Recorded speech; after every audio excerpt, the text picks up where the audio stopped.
Most people watch CPI and think they understand inflation, but the Federal Reserve is not focused on CPI alone. In fact, the number it cares about most is something else.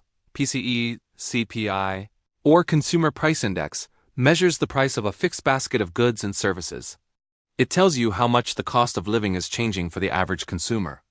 But CPI has limitations. It assumes people keep buying the same things even when prices change. In reality, people adjust their behavior. They substitute. They spend differently. This is where PCE comes in. Personal consumption expenditures tracks what people are actually spending money on. Not a fixed basket, but a dynamic one that evolves with behavior. Because of this, PCE tends to capture inflation more broadly. It includes a wider range of spending, especially services like healthcare, which are a major part of the economy.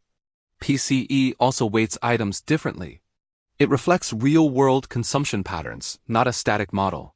That makes it more aligned with how inflation actually flows through the system. This is why the Fed prefers PCE. It is not just about what prices are doing. It is about how those price changes are affecting actual economic behavior.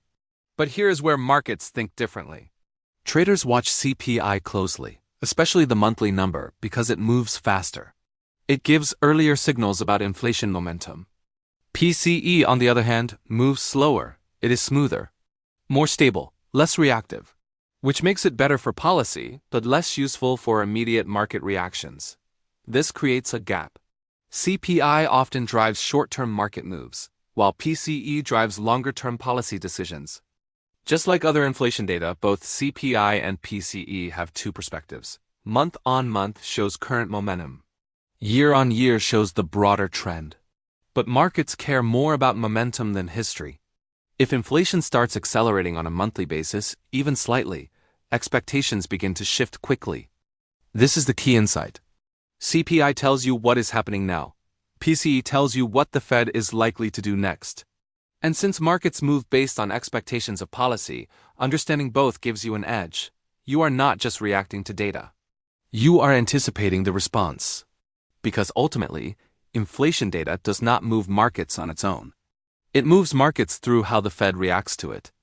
In the next video, we break down exactly that. Why markets move before the Fed, and how expectations get priced in ahead of time.